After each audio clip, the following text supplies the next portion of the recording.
Greetings, everybody. Welcome back to Disco Elysium.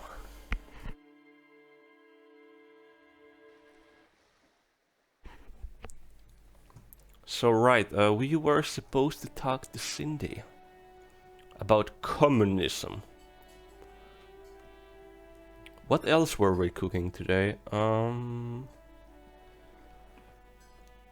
I wonder if I should talk to Everard first about communism. I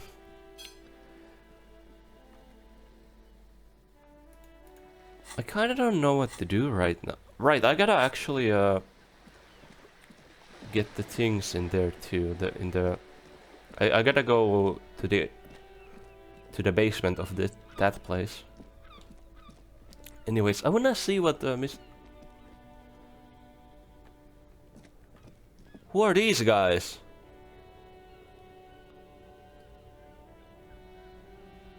Piss. Fuck the world. Awesome, okay. Who are you guys? That's one brutal motor carriage. The one brutal motor says the young man with the piss. Alright, yeah, that's awesome.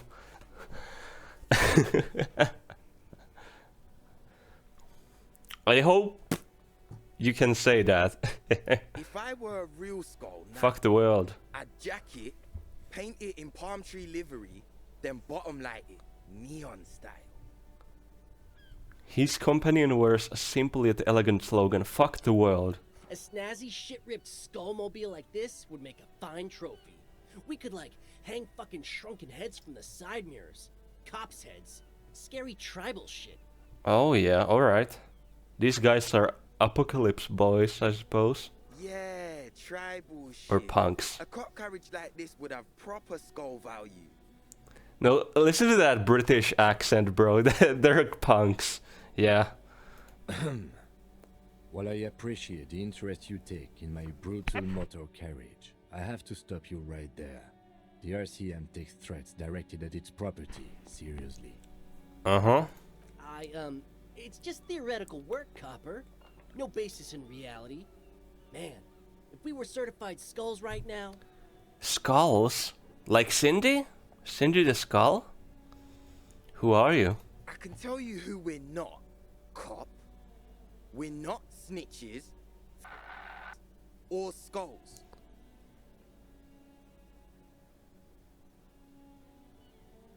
You're sounding a bit homophobic there, I'm sorry. Which is not to say that the skulls are bitches and... On the contrary. You're being a bit homophobic there, and I don't like that. Part of this presentation you want to take home with you, cop man, is we're not part of the skulls yet. Yet. Okay then, let's indulge in some intellectual exchange. These young men seem eager to share their beliefs. Who are the Skulls? You don't know? What kind of cop are you? Why I don't? It's not a question. Don't get into it. No, I really don't. The skulls are the most vicious gang of the Besmertnay. His voice rings with excitement. Besmatine, or the Besmati, the Immortals, are West Rivisholian crime syndicates. I The see. nastiest bunch of psychos ever. Jacking carriages and getting into high-speed chases. Uh-huh. Possessing an infinite amount of fuck-all swagger, infamous for their non-verbal modus operandi. Non-verbal, huh? If a skull spots you, he will pull out his dagger and stab you without saying a word. I see. The lieutenant's voice is as calm as usual, a testament to the violence and death he's witnessed through the sight of his firearm. Alright, so... Skulls sound like that. And I think the Hardy Boys mentioned something about these gangs and saying that they're keeping them out. They usually occupy the burnt-out quarter in Jamrock, or you can find them loitering around the brightly painted bottom-lighted vehicles. Uh-huh. Ah, I can't wait to become a skull. Bottom light's a wretched aggressive. Do you know Cindy the Skull? Oh yeah, Cindy's a right proper skull. Is she, huh? Yeah, a true artist of the future. Just like Arno van Eyck. Mm-hmm. By the way, if you see Cindy, give her our regards. He adds, returning from whatever void he was just visiting. For all their nihilistic posturing, these young men are not lacking in youthful idealism. Are they communists? The lieutenant on your left is unusually lenient toward them.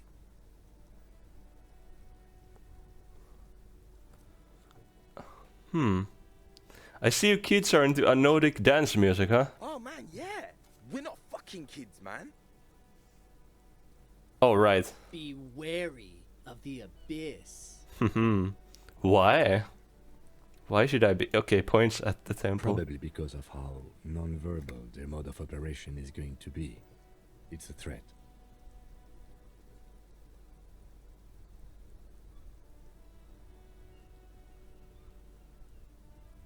A threat? Good, I like those. But I don't.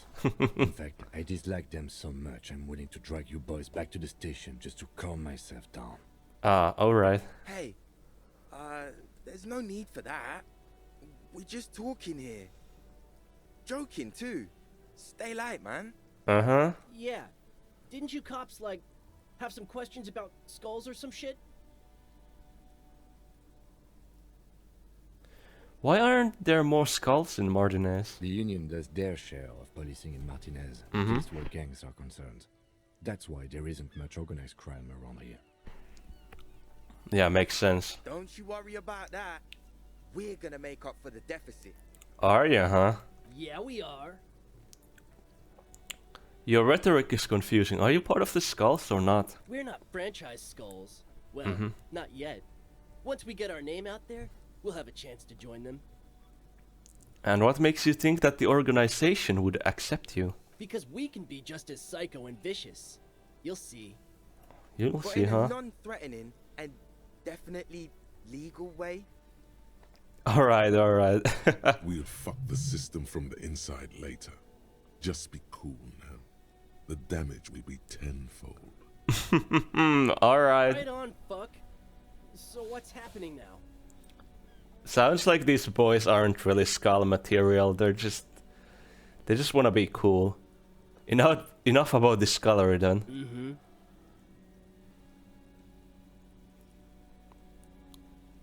Do you know anything about the murder that took place here? Murder?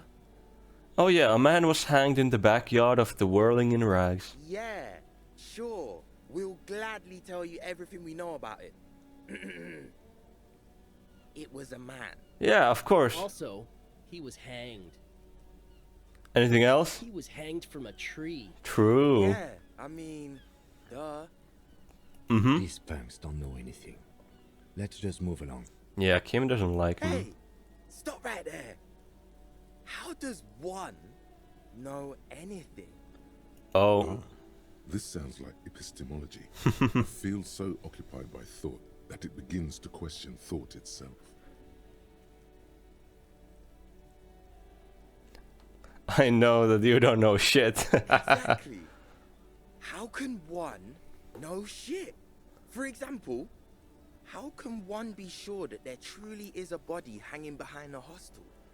What if it's art? Or just a mere specter? That could be the case, yes. A brilliant work of art, huh? Actually, no, it's not. A man is dead and we need answers. So what do you think we know? Yeah. So what's with the jackets? What about them?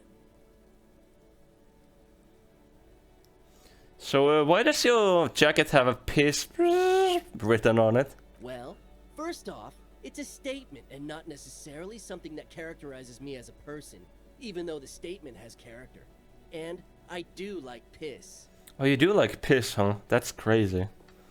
The word piss epitomizes the struggle taking place in the world. Things being defined as they seem, not as they are. And, I guess, it's also about communal spirit, the future, and truly appreciating our differences. Uh-huh. Also, you've got to admit, it catches the eye. And since the Grand Piper is slowly but steadily moving towards basing the economy on it, attention, it is imperative that the medium itself convey the message. Since the Grand slowly. Yeah, alright. Yeah, makes sense. What I mean by this is, we are all pissed, and that the world is inherently meaningless.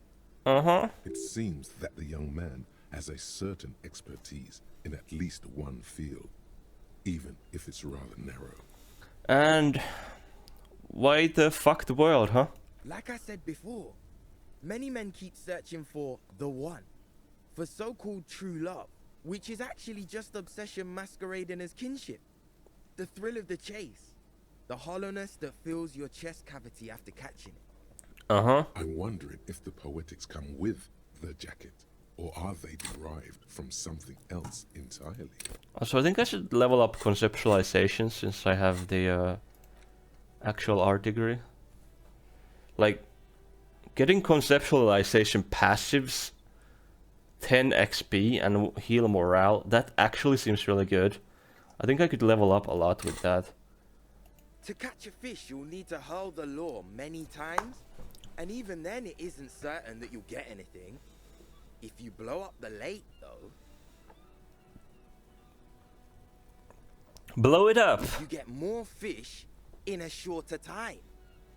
And, for time is of the essence and fleeting ever so quickly, one must think of a way to fuck the whole world and not get caught up in fucking some one. Yeah, I see what you're getting at. Because when one fucks everything, he fucks nothing. And that, to me, feels glorious. Sticking your dick into the void. Oh yeah, I get what you're saying. I disagree with it, but I get what you're saying. I'm all about intimacy and just being close to a person. It's lovely. But I can see your point of view too. I was kinda like this when I was younger, but not anymore. Hate to admit it, but in a weird way, he's got a point. Indeed. Is it a coincidence that here we have two badass jackets and two badass cops? Hey Kim, Yes?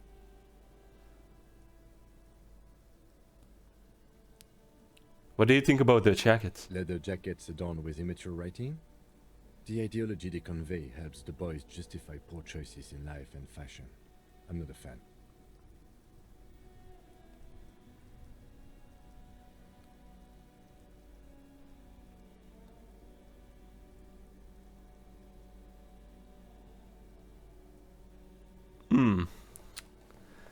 Damn, Harry. You're not giving me very good options here. Well, why are you always so patronizing when cool possibilities cross your path? What are you implying? Which one would you wear? I'm not sure I understand you, detective. Are you more of a piss or a fuck the world kind of a guy? Neither. Come on, Kim, it's a mental exercise. Fine, if only to end this discussion. Theoretically, if I were a juvenile delinquent, if I were to already be down that path, I think peace is the stronger of the two statements.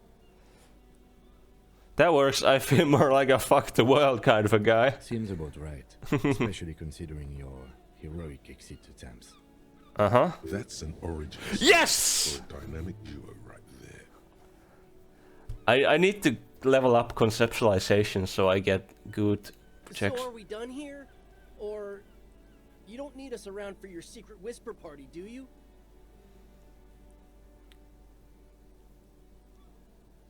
Why would I? Oh.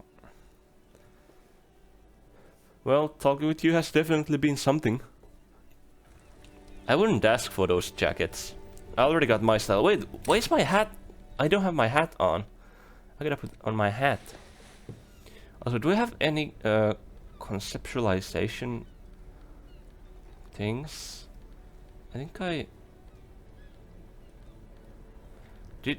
Alright, the com shirt. The com shirt. I need the com shirt.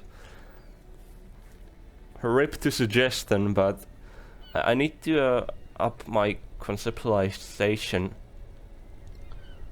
for a moment, so I can yeah. Do I have any other? No, no, no. All right. Yeah. Back to the comm shirt, I guess. Wait, didn't this guy have an empathy check? In a traffic jam, man. Right, the empathy, yeah, alright. I was thinking, was it empathy or suggestion? Here's the asshole. Here's the asshole number 2. Oh! There. Do you smell that? Wait, let me have a sip. Smell what? Can you not detect that inimitable whiff of dissatisfaction and restlessness? That sense that the world is in need of dramatic, even violent reordering? That's not communism. That sounds like fascism. Can you smell it now? That's fascist. You inhale. The cilia along your olfactory epithelium tingle. Fascist smell. As they sift through the swirling morass of industrial odors. First come the smells of the agitated strikebreakers. Layers of body oil and sweat. Over-buttered meals pulled from bake-like lunch pails, the biting stench of lye soap. And then there's the slowly oxidizing metal gates, the scent of stale grease emanating from every crack. Still smelling for communists, detective? What makes you say that? No offense, detective, but you are not particularly subtle. I see. The lieutenant's right. It's sort of amazing how unsubtly you're sniffing the air around you. Almost like you're trying to call attention to yourself. That's funny. What the lieutenant thinks is irrelevant. Your politico-olfactory cortex is lighting up like a holiday display. Look, it's pointing you right to that railing over there.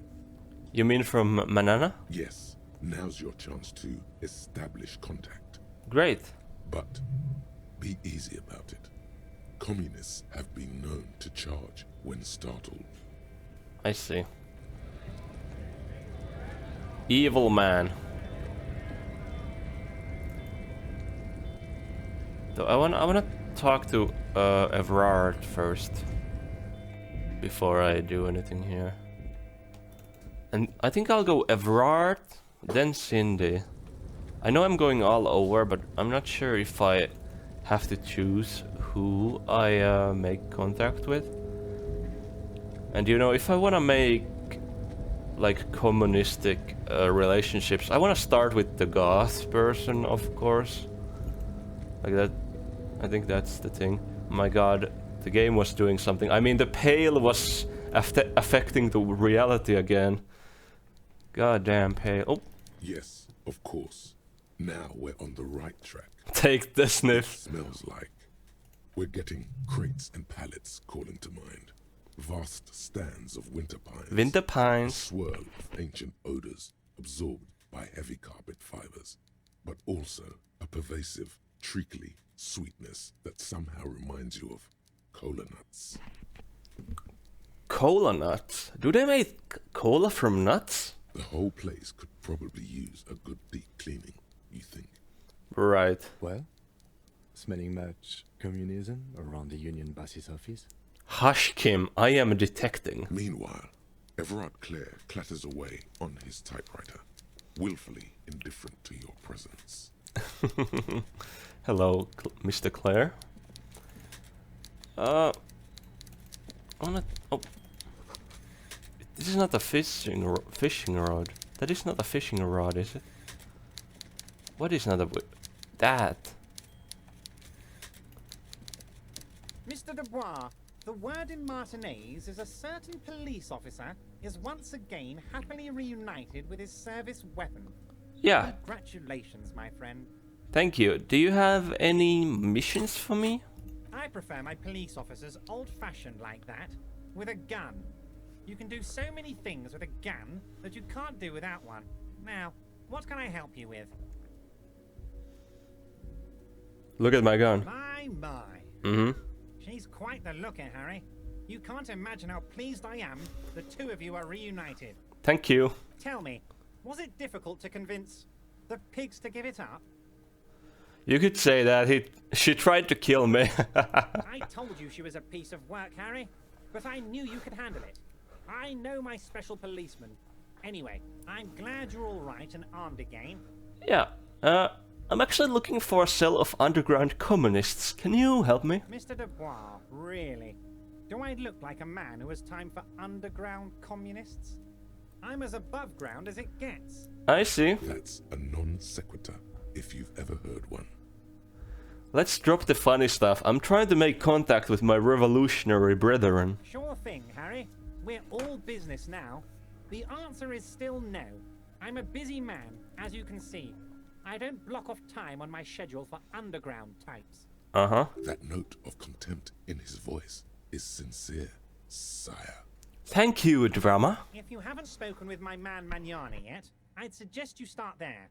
He's more in touch with what's happening at the ground level, so to speak. Alright, great. That's all you're going to get out of him, it appears. Great. Now, was there anything else you wish to discuss today? Alright, Great. okay, nothing there. Absolutely, Harry. What's on your mind? Most certainly, Harry. All right. By all means, Harry. What's on your mind? Alright, I'm going to leave now. We might talk again. I wish you had quests for me, but you don't. But I would be happy to do quests for you.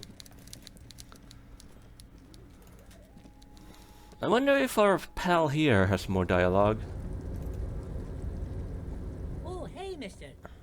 No trouble at all. Okay. Bye, Leo. Alright, I think I'll go to Cindy first.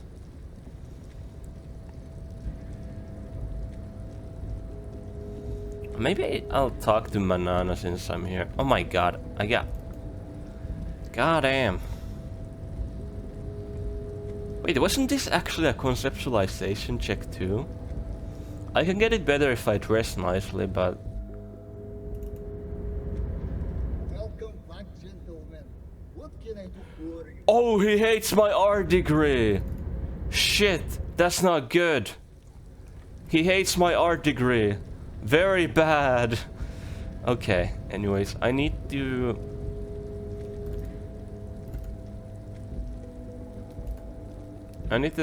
Also, I wonder if I can bring this to... Oh my god, the Pale! The Pale is causing anomalies in the world.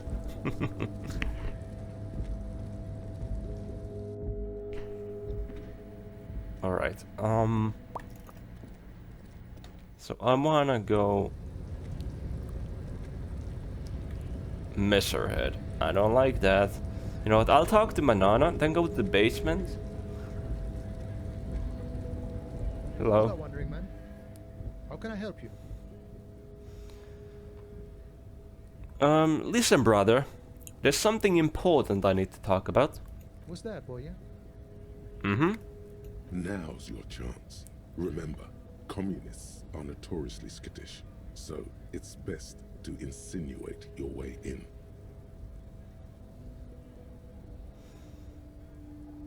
Let's see. Oh. It involves our mutual friend Kras. Put your hand next to your head and curl your fingers like deer antlers. Don't think I've ever met a Kras personally. Then again, I've never been to Grad. Mm-hmm. I'm investigating a peculiar smell. One with revolutionary implications. Could be coming from one of the jam lorries. Mm-hmm. Cargo's been sitting out for a while. Indeed. Okay, maybe it's time to abandon the subtle approach. What I'm trying to say, I'm looking for communists. You know any? Ah, now I see. Can't say I'm surprised. You seem to take your communism seriously. Not a bad thing, mind you. It's good for a man to take time to think about the whole socio-political world picture. Uh-huh. Oh, he certainly likes to take his time with things, especially when politics are at issue. Look, we're fighting about the case at the same time. So you've given up copying and now you're hunting comunistas. Care to say why?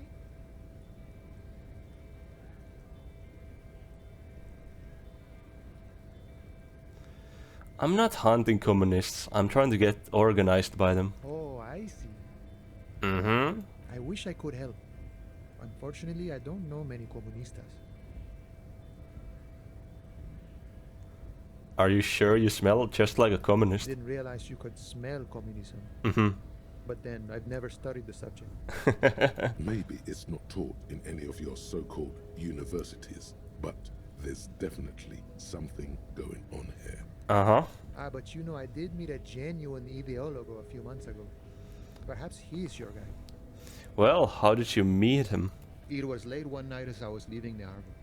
He was waiting on the corner in a bright white jacket. Classic Sarameritian style. White jacket. He Classic. asked me for a light. We shared cigarettes. Then he asked me if I ever thought about getting into some of the extra physical branches of communism. Alright, white jacket.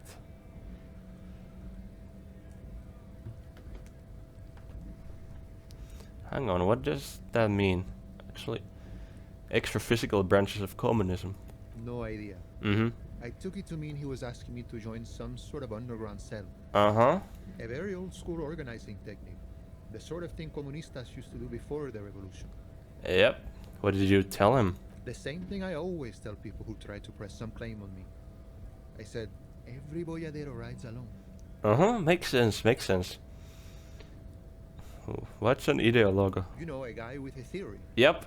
Someone who likes to pit his theory against other theories in deadly theory combat. Makes sense. How do I find this guy? I couldn't tell you. Once I declined his offer, we finished our cigarettes and he disappeared back into the night. Just before he melted into the shadows, he turned to me and said, Uh-huh. Remember Dobrava and Abadanais. Remember Dobreva and Abadanais? And then he was gone. Hmm. Who are they? I don't know. Guess not everyone remembers. A tight, hell smile crosses his face. What do you think it means? Been wondering about that myself. Some comunista inside talk could be. Not meant for the wider public. They love that kind of thing. You'd have to ask someone who knows this ideologo personally. Uh-huh. I have to say though, it sounds like you found yourselves a proper hunt. Indeed. The man whispers a jaunty tune. A coastal breeze ruffles his hair. Actually, what do you know about the Hardy Boys? Los Ardis? Uh-huh. They're an independent militant group. A bit too high-strung, but it comes with the responsibility. Uh-huh. They're sort of like you. Preserve the rule of law and all that. Except it's Everard's law. But really, they're just like you. Yeah, makes sense. Good talking to you. Get around. That sounds fine. I got my get yourself organized thing. Alright, let's go help the ravers with the nightclub. Though, I mean, I have extra money lying around. I think I should, A small cabinet on the wall is filled with various medicine. Okay, here. I hope. Okay, here. Thanks. I hope Saint. Actually, let's make it even. A small cabinet. Okay, here. Thank you. Great. 50 real in my pocket.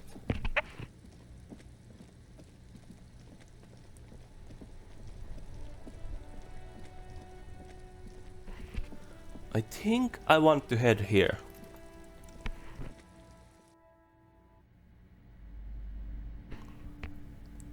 Hello, ma'am. I'd like to go to the basement. Hello again, esteemed officer, and welcome to Crime, Romance, and Biographies of Famous People.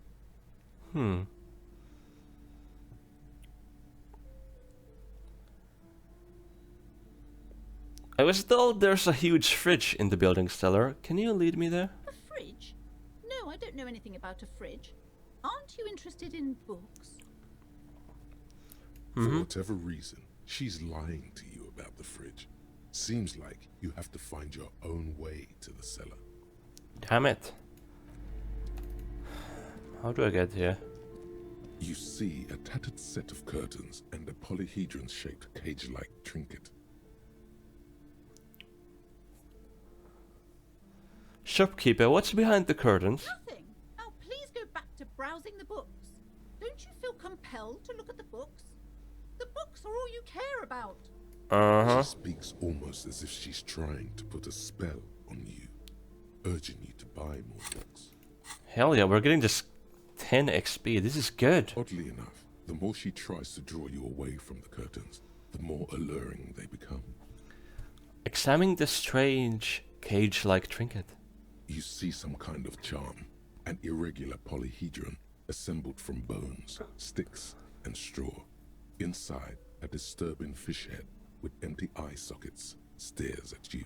Uh-huh. This is a traditional Seminese ward, meant to provide protection against ill luck, bad dreams, curses, and other supernatural scourges. I see. Who are the Seminese? Inhabitants of Ile de Fantôme, the Seminide Islands down south. Down south, huh? Aside from poking at it suspiciously, there is nothing else to do with the fish head charm at this time. The curtains remain shut before you. Let's try pulling open the curtains, I suppose. Just as you're about to pull apart the curtains, the petrified voice of the shop owner cries out once more. Sir, don't touch that. I told you it's off limits for the customers. Her hand has closed around her pendant, her fingers nervously playing with the talisman. Oh, she's scared of the curse. Parapsychologically speaking, we're done if you decide to open them. I won't be held responsible for the consequences. It's too dangerous. Okay. She looks away, mumbling. Why is everyone always messing with the curtains? Why can't they just buy books like normal people?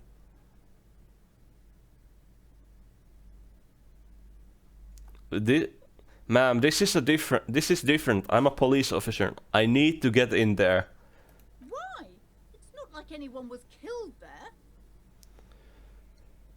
She stops absorbedly as her hand flies over her mouth, baffled by her own bluntness. I'm sorry. I don't mean to be so impolite. Just please don't go there. I can't allow that. You'll only make things worse and unleash the powers. The powers? The curtains do seem frail suddenly, not robust enough to contain a slippery darkness. This is about the curse. That's why you're afraid? No, it's just a storeroom for the employees. I told you.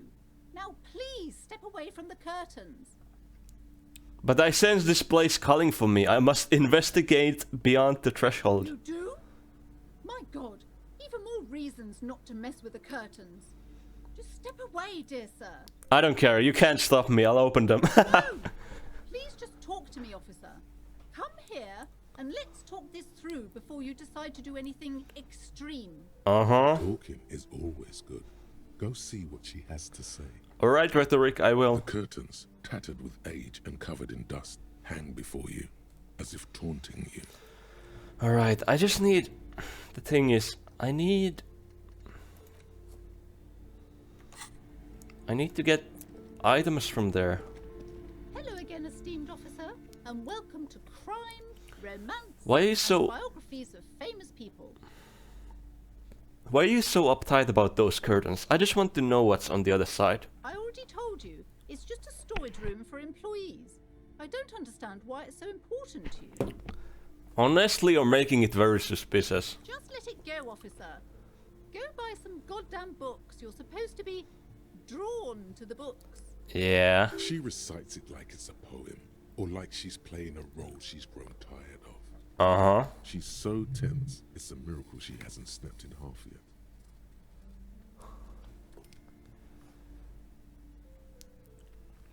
Look, if it's just a storage room, why does it have a Seminese ward protecting it? It's just for decoration. She wavers under your gaze, mouth pressed in the tight-lipped smile. Then something breaks. Okay, fine. It's just because this place is cursed, just like everyone said. They don't call it the doomed commercial area for nothing. Uh-huh. Are you happy now, officer? Happy that you've ruined everything? What do you mean I ruined everything? Host of hosts, she prays. Guard me and my honest business venture from the curse that lurks behind the curtains. I see. Take it easy. You've broken her resistance. Pushing her further will gain nothing. Take it easy. Have you sought help from anyone? Yes, I I've contacted numerous parapsychologists and even a pair of Simonese mediators. They provided me with the wards. Mm-hmm. The wards help to keep the doom at bay and protect us against the darkness that lies further in the building. Even though now I fear it's not enough. Is your pendant part of the wards as well? Oh, this? Mm-hmm. No, it's a special Himian amulet, blessed by desert pygmy shamans with a spell of compulsion. It's to compel people to buy books. Oh, so that's why you're reciting the word. There are numerous spells cast throughout the store. I had the books anointed with a different inducement spell, for example. It's guaranteed to boost sales 15%. Alright. Desert pygmy shamans. That sounds like a rather questionable way to describe a group of people. Right. That sounds pretty racist in some way. Actually, in a lot of ways. How does this curse manifest itself? The curse is so much worse than you could imagine. It's a disease, eating at the very foundation. Wait, is it black mold or something? It's the curse of financial distress, of ruin and bankruptcy.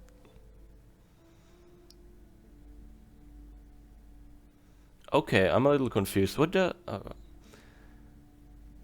Annette mentioned that the previous tenants have experienced some financial troubles, right? It's not just that, officer. We're dealing with something supernatural here. It's the cacodemons, feeding off bad business practices and disappointing income statements. The cacodemons? We need to call the Doomslayer. There's something wrong with this building, I can tell you. Ever since I arrived, I've sensed an eerie lingering presence, as if I was unwanted here. Would you like me to take the case? I could investigate, see if the curse is real. Most certainly not. I don't want anyone who's not familiar with the psychic arts to get involved in this mess. Stay away. Leave the spirits be, so they can return to their slumber. Uh-huh. My liege, you know what this case calls for? A para-detective. Oh, I have good drama. Perfect. Convince her to let you investigate the doomed commercial area. Slither up to her, you silver-tongued fiend. Show her what world-class perfidy looks like.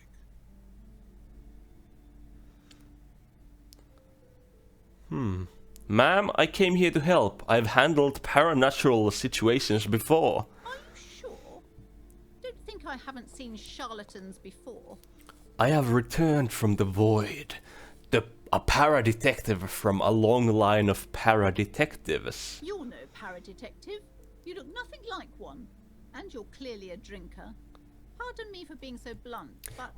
Well, you know, I have good experience with the spirits. You look like one. The lieutenant keeps his usual stony calm. He silently picks out his notebook.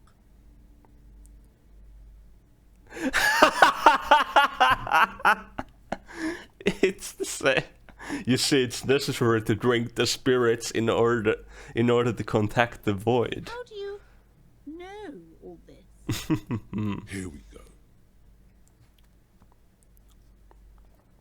I am the void revenant. I have the powers to deball all the bad energies. I should have realized. A pattern lies within the fabric. The hand of fate guides us. Our meeting couldn't have been mere chance. Yes.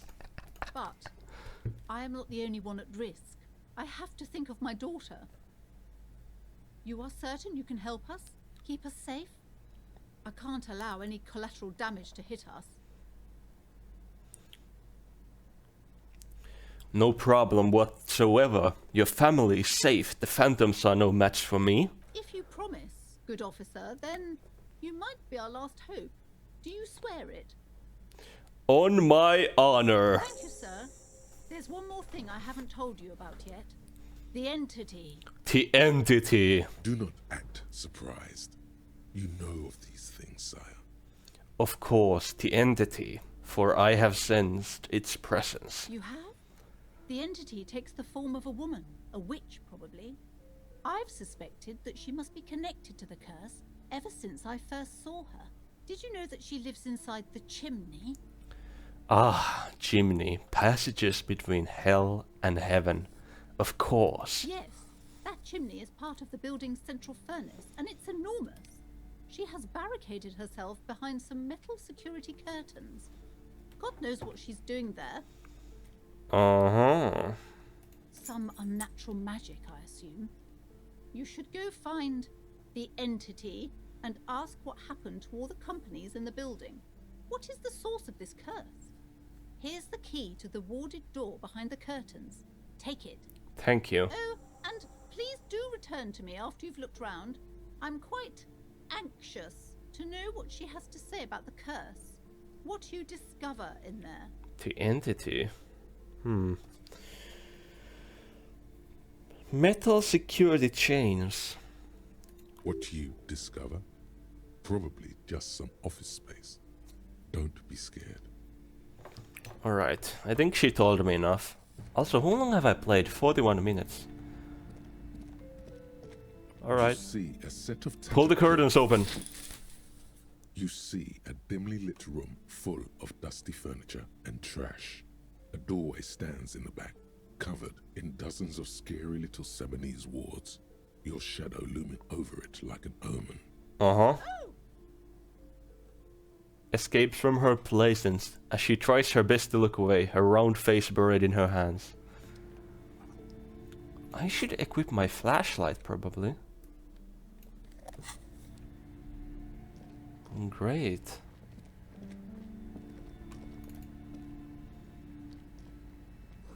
Ghostly silhouettes of hairdryers. A vaguely androgynous portrait of a man. A heavy door with a missing handle stands before you, covered in dozens, if not hundreds, of Sebanese trinkets and charms. It appears to be locked. It would be funny if I broke it. Unlock the door with the key. After exerting some force, you manage to turn the key. It's eerily silent. The door slides slightly open, letting a draft of cold air into the room. Perfect. Open the door and enter. Wait, I don't need the flashlight here. It's a gem! Let me save real quick. This is a... I need to talk to Kim.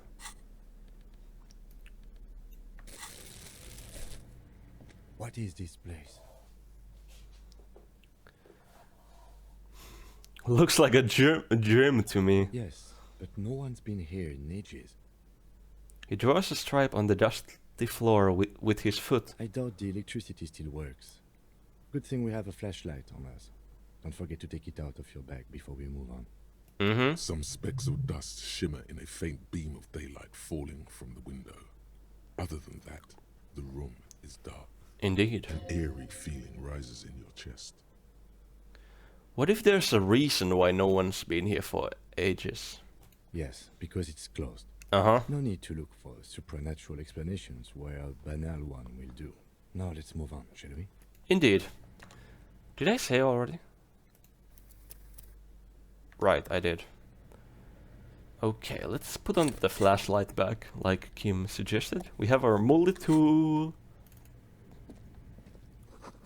Sand is dripping from the punch bag. Oh, is that the ball? Perfect. Shot put ball. I can return it. Nice. The poster says, Sitius Fortis. The rest is worn off. Oh. Smells like leather and sweat. Sweat? That must be recent then. Worn out wall bars. They look unsafe. A barbell lies on the floor.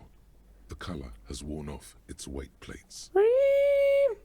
It's 60 kilograms. Your triceps hum at the sight of these weights. Show the world what kind of beast it's dealing with. Lift them. Uh-huh. There are no collars on the barbell. This is a safety hazard. Look, Kim. It's a trap. There's no collars on the barbell. You're right. The weight may fall off. Better not touch it then. What kind of a bastard would just remove the collars? It should be a felony. It would be a violation of EPIS safety regulations if the gym was still operating, but it isn't. No one's supposed to come here anymore. Alright, yeah, I'm not gonna try to lift them. I don't want anyone... I don't want to endanger Kim, you know? Okay, flashlight working. Good. The hallway is blocked by old window panes and debris. Ooh. I wonder if this could connect to the basement in the whirlwind. Wild animals stare at you in the dark, stuffed and mounted. Large demijohn full of strange liquid. Did I level up? I did.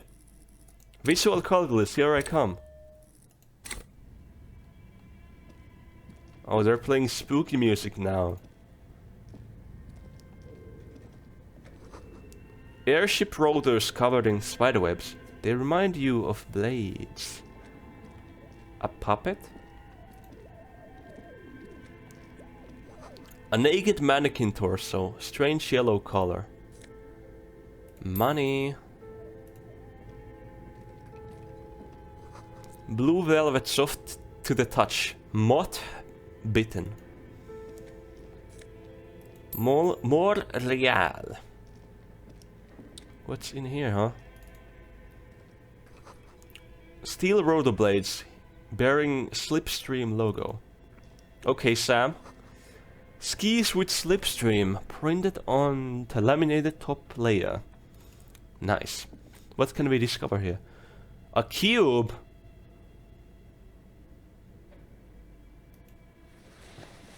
Wait. Isn't that what... Oh, right. A ball used for playing shot put. A favorite pastime of elderly gentlemen. You feel like you should hold on to this and make good use of it. To sell such bountiful old sports equipment would be a sin.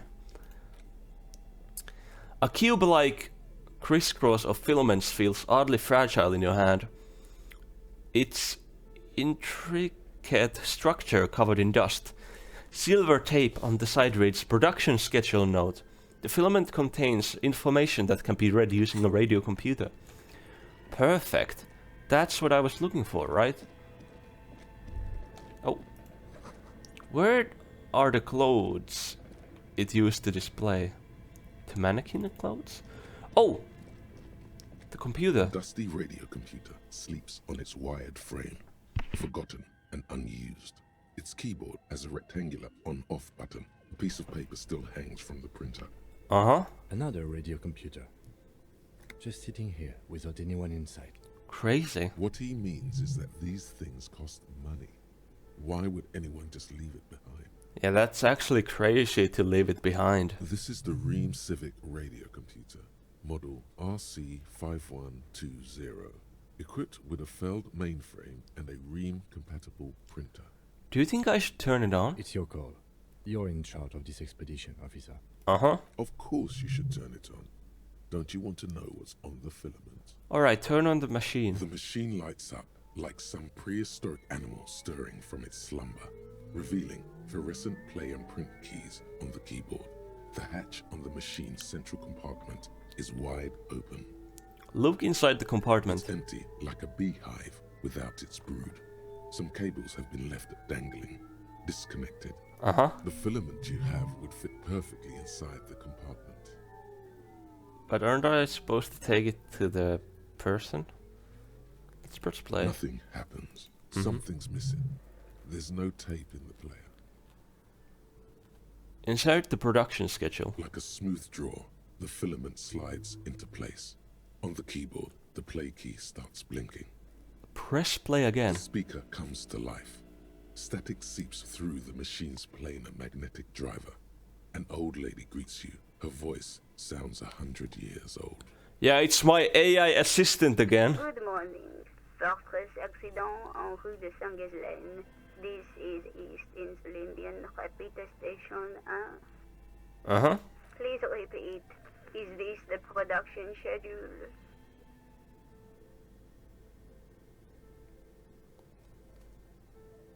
Let's try the password for the production schedule. Good. Please repeat the Afterlife, death. Good. I've unlocked the production. Perfect. After ending the call, please press print to access the filament.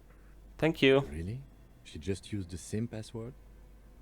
Fortress That's Accident. true. Is there anything else I can do for you today? That's all for now. Thank you. Thank you, and goodbye. Bye-bye. Tiles on the cube are still smoldering, casting the framework in a soft glow. Fluorescent play and print keys shine on the keyboard. Press print. With a quiet determination, the printer starts printing, a piece of paper unfolding like a handheld fan. A black crisscross of letters covers its surface.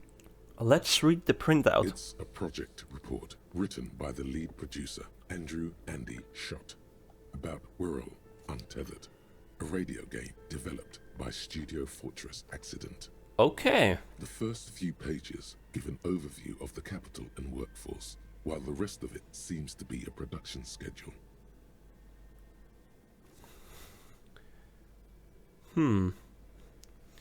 Read about the workforce. Who worked here? How long? Fortress Accident employed 18 people, the bulk of the team composed of writers and concept artists. There were also radio programmers, sound engineers, a CEO, 2 marketing experts, and a single overburdened producer who developed a habit of popping Corolidon in the basement to escape his obligations. Makes sense. Why did Fortress Accident have so many concept artists? Wait, why did a radio game need so many artists? It didn't. It didn't need so many concept artists? No, definitely not. A few more producers could have come in handy though, especially when dealing with writers, some of whom routinely skip to work because of mental health issues and extremely unprofessional sleep schedules. Yeah, sounds about right. One of them. I'm one of them. Managed to steal some valuable company property before skipping town for good. Alright, let's read about Capital. I want to know more about money. In its short time of existence, Fortress Accident SCA managed to burn through truly insane amounts of money. The first tranche of seed financing brought in 150,000 Riyal, but then came the delays. The delays? Eventually, the damage reached 400,000 Riyal, with only half of the game finished. Gosh, where did they get all this money? Let's just say it was a real adventure for their Igaunian investor. I see. Skim through the production schedule, whatever it is. The production schedule depicts their glorious descent into bankruptcy. Because of the concept artists? Not the concept artists. It wasn't even the writers. With their panic attacks and 3-hour lunches, it was impossible not to fail. The project was too large, and no amount of money could satiate the ever-expanding ambitions of the development team. They tried to make a 4 million Riyal game with 400,000 in their bank account. Makes sense. They thought they could bridge the gap with pure willpower and imagination. Yeah. They couldn't. I could have bridged the gap. No, you couldn't have. What do you mean? I totally could have. Definitely not. Damn, conceptualization failed too. Not a chance. Damn. Even then, success remained within an ever-narrowing margin of possibility that, despite everything, never entirely disappeared. That is, until they discovered the Valley of the Heads. The what? At the 11th hour, the lead designer, Jimsk-born Suliswaf Jalisa, decided that what Whirl Untethered needed was a secret mystical location at the extreme edge of the map. This place was to be the Valley of the Heads, where the heads of all the headless constructs could be found. The player would have been able to choose a head for their headless party member, and each head would have been voiced on air by a professional actor. This is some insane shit. Who were these? How many heads were there actually? So many. The last count, there were approximately 10,000 heads for 10,000 headless men, all of which could be endlessly recombined. What? How many combinations could you make out of that? If you really want to know, there seems to be a calculation here, but it may take a while. Yeah, how bad could it be?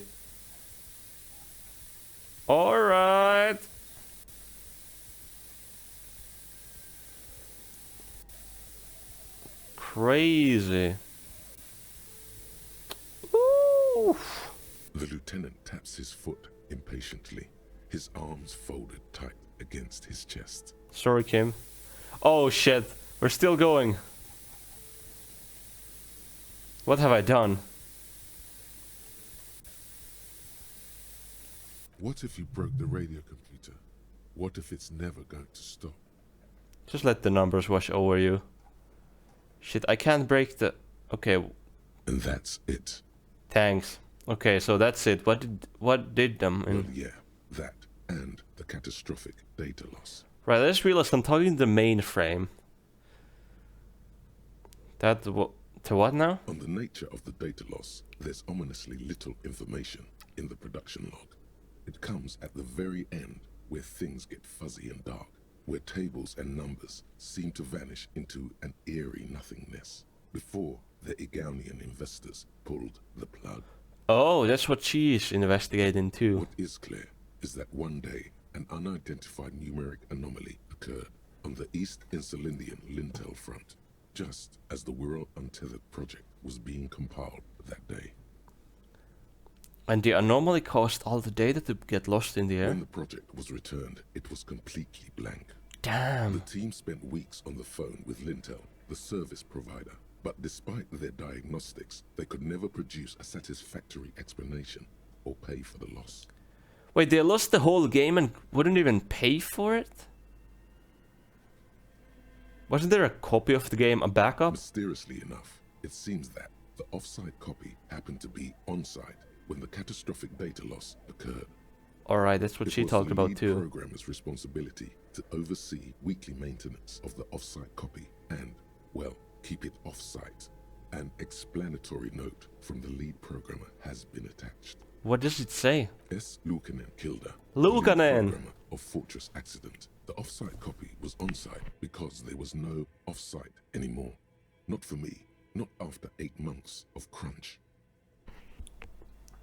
8 months of crunch. I didn't have a home anymore, so I started keeping it in the basement in the ice bear refrigerator near where I went to sleep. It was perfectly safe there. The temperature conditions were optimal. Damn, seems like a perfectly reasonable explanation. That's not what her colleagues thought. Is there anything else from this lead programmer? The production schedule ends with a few random notes that seem to be added sometime later. Read the notes in the end. 4 months later, by an unknown author. I am the only one left, and it's gotten rather damp here. A few other businesses have gone under, too. Slipstream switched to making skis, and the hairdressers just left, cursing Martinez. They're right, though. Something's seriously wrong with this place. Martinez, all of it. Still haven't got an answer from Lintel about what happened. All I could get were the physical coordinates of the error on the East Insulindian front on that day. Since the computation happened on air, I reckoned it had to coincide with an actually existing location. Yep, and that's the anomaly. I have compared the coordinates to a map of Revachol West. Turns out it's only 800 meters from here. The address is Saint-Brun 1147. I am going there to look this thing in the eye. Yep. Saint-Brun 1147? That's what the street sign next to the church said. Alright, tear off the printout and throw it away. Tiles on the cube are still smoldering, casting the framework in a soft glow. Fluorescent play and print keys shine on the keyboard. Alright, let's remove the production schedule. The filament slides out of its glowing nest. Great, let's leave. Alright, so what's going on here? Your flashlight slides over an old green chalkboard covered in scribbles, sketches, and schemes, like some ancient cave mural. Must be the game? Some of the writing has faded with age, but you can still make out sections here and there. How long have Photos I played? and drawings have been pinned to the board. Perfectly 60 minutes. I gotta quit soon. Inspect the drawings. I'll inspect this and then we're quitting. These lithe, pointy-eared creatures appear to be different types of welkins. You make out autumnal candle welkins casting wax-based magic. Welkins. They look like elves, but to ear size and bigger. translucent Welkins, with organs shining under their skin, and even ether Welkins, hailing from the vast emptiness of sidereal space. You should adopt one of those Welkins as your persona. Persona! No longer a mere man, but a Welkin. A Welkin? One of the Welkins, towering among the rest, appears to be different, however. Really? Examine the Welkin, it's important. It's Vara Hamira. Vara Hamira. His face white and scarred like cracked marble. This is clearly a Welkin supremacist.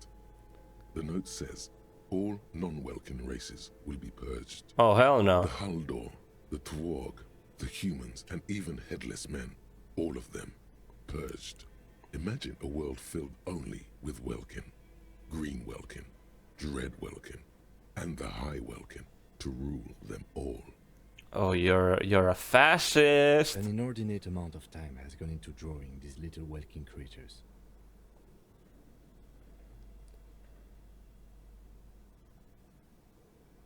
One of them is a Welkin supremacist. Political commentary.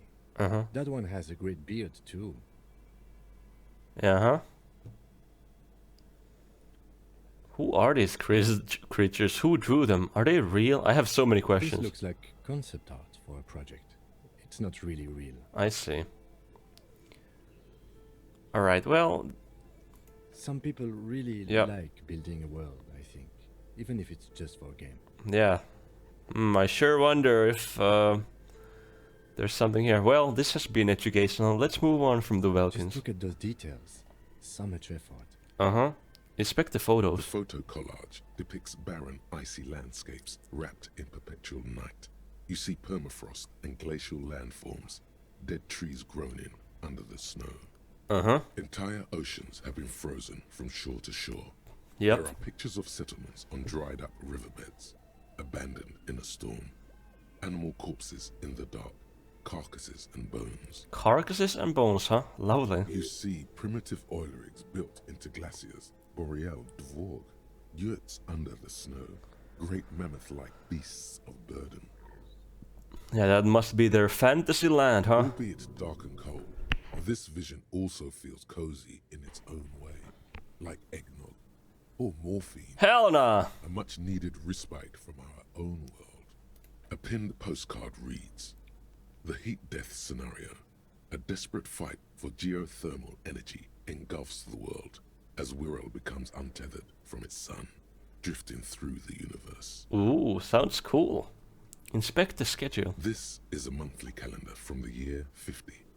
Cryptic words like sprint, daily minimi. I know what those mean. Span the marker-drawn grid, the grand scheme of production and money. I know what sprint is, of course. It looks a bit like an academic calendar, only much more brutal. Brutal? Minimi stands for a mini meeting. It's part of a bigger framework for managing work called RUN. Station 41 tried to implement it a few years ago, but failed. Yeah, it doesn't. I don't think it really works outside of programmer spaces. Mini-me is a mini-meeting, though I don't know if you really need that many meetings in a day. I mean, sprints are usually week-long. You usually only need a meeting at the start of a sprint that goes over the previous sprint and the upcoming sprint, where you... that's how it was handled when I was working, at least. Keep reading. What happened? As time goes on, the numbers in the boxes grow rarer and rarer. The board becomes an empty snowfield in the final days. Only failure and regret dwell in this region. Damn. Looks like they didn't make it. Yep, they didn't indeed. A note in the bottom left corner of the chalkboard says, "See the prod schedule filament for details." The production schedule. The handwriting is only partly legible, but you can still make out 3 slogans: "Call in, tune out," "Wirral untethered," and "Heat death of the universe." Heat death of the universe. 2027. Heat. The full text reads, "Heat death of the universe is the new black." Another note says, "The biggest advancement in role-playing systems since the 30s." Crazy. Okay, let's leave. Alright. Seems like they didn't make the game. Oh, thank you for the autosave, but I'm gonna quit it here anyway. I'll save it myself, thank you. So, that was fun. We're exploring some programmer spaces. Also, we started to look for communists. And I think Sandy might be one. Since we also did see a communist drawing in one of those apartment buildings. Anyways, thank you for watching this episode of Disco Elysium. I hope you all have a wonderful day. Bye bye!